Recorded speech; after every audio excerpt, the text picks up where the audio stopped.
Hello students, welcome to again in my channel. बच्चों, भाई first term over हो चुका। सेकेंड टर्म में भी मैंने काफ़ी कुछ कराया है आपको, लेकिन मुझे अभी तक वो जोश नहीं दिखाई दे रहा आपके अंदर। वो जोश मुझे अभी तक आपके अंदर नहीं दिखा जो कि इस बात के लिए प्रेरित कर रहा हो मुझे कि आप क्लास 11th में मैथ लेंगे। ऐसा किसी भी स्टूडेंट में नहीं दिख रहा। तो हम जो है टीचर एफर्ट करता है, लेकिन आपको भी एफर्ट करना चाहिए। It's a compulsory part. एक हाथ से ताली नहीं बजती ना, तो बच्चों ताली दोनों हाथों से बजती है, ये आप जानते हैं। भाई अगर कोई एफर्ट आपने किया तो मुझे चाहिए कि मैं आपको मोटिवेट करूं। अगर मैंने कोई एफर्ट किया है तो आपको चाहिए कि आप भी मोटिवेट करो। और जो एफर्ट मैं करता हूं वो आपके लिए होता है, लेकिन अगर उसका उतना रिस्पांस नहीं मिलता है तो मुझे लगता है कि मेरे एफर्ट में कुछ कमी रह गई है। वो भी आप नहीं बताना चाहते, ठीक है ना? तो कोशिश करिए कि कुछ अच्छा हो जाए आपके साथ में। हम भी चाहते हैं कि आपके साथ अच्छा हो, लेकिन लगता नहीं है मुझे कि इस तरीके से अच्छा होगा। विंटर ब्रेक का पूरा एंजॉयमेंट, मस्त रहना बहुत अच्छी बात है, फिजिकली फिट रहना उससे भी ज़्यादा अच्छी बात है, लेकिन पढ़ना भी चाहिए। तो बच्चों हमने एक टॉपिक ये लिखा हुआ है, सर्कल्स, चैप्टर 10, और इससे रिलेटेड एक वीडियो पहले अपलोड की कि सर्कल क्या है और टेंजेंट टू ए सर्कल क्या है और थ्योरम 10.1 क्या है। ठीक है, तो कुछ छोटे छोटे कंसेप्ट थे, उन कंसेप्ट्स को मैंने इससे पहले की वीडियो में अपलोड किया है। अगर आपको देखना है तो चैनल अगर सब्सक्राइब नहीं कर रखा तो चैनल को सब्सक्राइब कर लें और फिर आप उस वीडियो को देखें। और यहाँ पर हम आपको बताएंगे एक थ्योरम। ठीक है, तो दूसरी एक्सरसाइज के लिए जो मेन कंसेप्ट है वो कंसेप्ट हम देखते हैं। मतलब थ्योरम 10.2 वैसे तो जानते हैं क्या है कि the tangents drawn from external point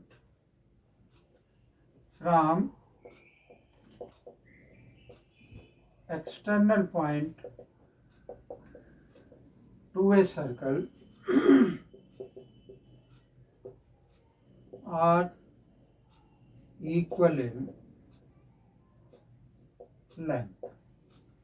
जो ये थ्योरम का स्टेटमेंट मैंने लिखा है, हमारी बुक में क्या लिखा है वो भी पढ़ देते हैं कहीं से ढूंढ करके। The lengths of the tangent drawn from an external point to a circle are equal, or the both the statements are the same। किसी भी स्टेटमेंट का आप यूज कर सकते हैं। क्या कह रहा है कि एक सर्कल पर एक एक्सटर्नल पॉइंट से जो दो टेंजेंट ड्रॉ होंगे, दो ही टेंजेंट ड्रॉ होंगे एक एक्सटर्नल पॉइंट से एक सर्कल पर, और वो दोनों ही इक्वल इन लेंथ होंगे। मतलब उनकी लेंथ पॉइंट ऑफ कांटेक्ट पे क्या होगी, इक्वल होगी। ठीक है, तो ये तो थ्योरम है और इस थ्योरम को हम क्या करेंगे, प्रूफ करेंगे। Let us see how to prove this theorem. मान लो कि ये हमने सर्कल बनाया, बहुत ही इंपॉर्टेंट थ्योरम है, यानी इस चैप्टर का सबसे इंपॉर्टेंट पार्ट है ये थ्योरम। तो एक एक्सटर्नल पॉइंट सपोज करो कि ये ले लिया और यहां से हमने क्या किया कि ये टेंजेंट ड्रॉ कर दिया। ठीक है, इधर एरो मार्क कर दे, ये जो टेंजेंट्स है उसमें पॉइंट ऑफ कांटेक्ट हमारा ये है, ये सेंटर है। इस पॉइंट ऑफ कांटेक्ट को यहाँ से और फिर यहाँ से ज्वाइन कर दिया, सेंटर से इस तरीके से इसको क्या कर दिया, मिला दिया। हमें पता है कि पिछली वाली थ्योरम से ये 90 डिग्री के होंगे। यहाँ हमने लिखा P, नाम कुछ भी लिख लो, O A एंड B। मतलब हमें इस स्टेटमेंट के अकॉर्डिंग क्या बात प्रूव करनी है कि AP is equal to AP, AP is equal to AP। कैसा भी ड्रॉ कर सकते थे, मान लो कि ये सर्कल यहाँ इस तरीके से अगर दो टेंजेंट बना लेते, ठीक है, तो ये टेंजेंट मान लो, तो यहाँ से यहाँ तक की ये लेंथ इक्वल होती, तो टेंजेंट हमारा होना चाहिए और उनकी लेंथ इक्वल होगी। इस थ्योरम का हम लार्ज स्केल में यूज करेंगे नेक्स्ट वाले एक्सरसाइज में। यहाँ गिवन क्या लिख है, a circle centre O and AP and BP are two tangents, ये दो टेंजेंट्स हैं, ठीक है। तो टू प्रूव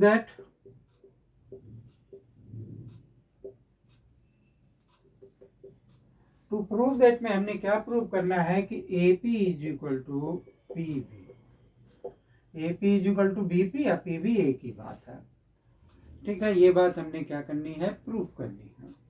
कंस्ट्रक्शन किया हमने, कंस्ट्रक्शन में क्या है कि ज्वाइन OP, ठीक है। कैसे प्रूफ होगी, बहुत आसान सी बच्चों थ्योरम है, बहुत ही आसान सी थ्योरम है। एक तो ट्रायंगल AOP है और दूसरा ट्रायंगल BOP है, इन दोनों को कॉन्ग्रुएंट प्रूफ कर देना है।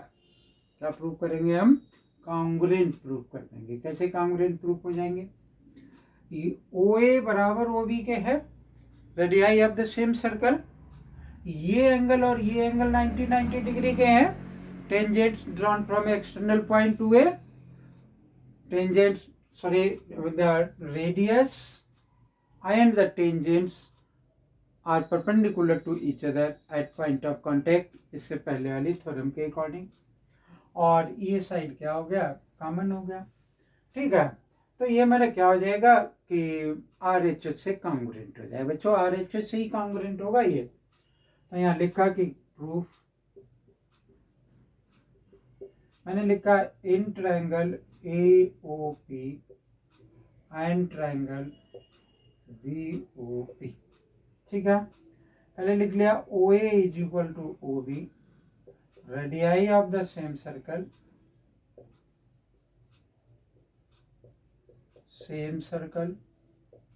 ठीक है। दूसरा क्या बताया, angle OAP is equal to angle OBP each 90 degree. Theorem 10.1 से ये 10.2 है। फिर हमारा क्या हुआ तीसरा कि OP is equal to OP, common हो गया। तो ये ट्रायंगल हमारे किस तरीके के हो गए, triangle AOP is congruent to triangle BOP, किससे हुआ, RHS से। बच्चों इतनी इंपॉर्टेंट थ्योरम है ये, पेपर में सेकंड टर्म में अगर डिस्क्रिप्टिव टाइप का एग्जाम हुआ तो 100% पेपर में होगी, ठीक है ना। इसलिए आपने इसको बहुत अच्छे से करना है। तो CPCT में हम क्या लिख सकते हैं कि AP is equal to BP या PB।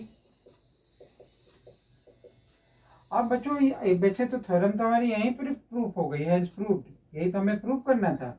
लेकिन इससे और एक रिजल्ट क्या सामने आता है कि ये लाइन इन एंगल्स को बाइसेक्ट कर देती है, दो इक्वल पार्ट में डिवाइड कर देती है। ये भी एक स्टेटमेंट है इसका, ठीक है। तो ये बच्चों ये थ्योरम थी, थ्योरम 10.2।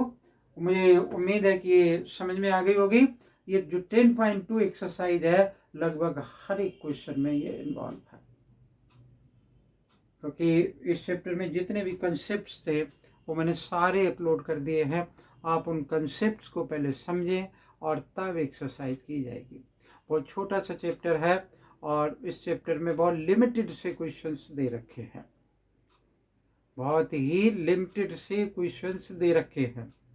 और सेकेंड टर्म में बहुत सारे चैप्टर्स नहीं हैं, तो इसका मतलब ये कि ज्योमेट्री का this is the main chapter and that is the main theorem for the second term.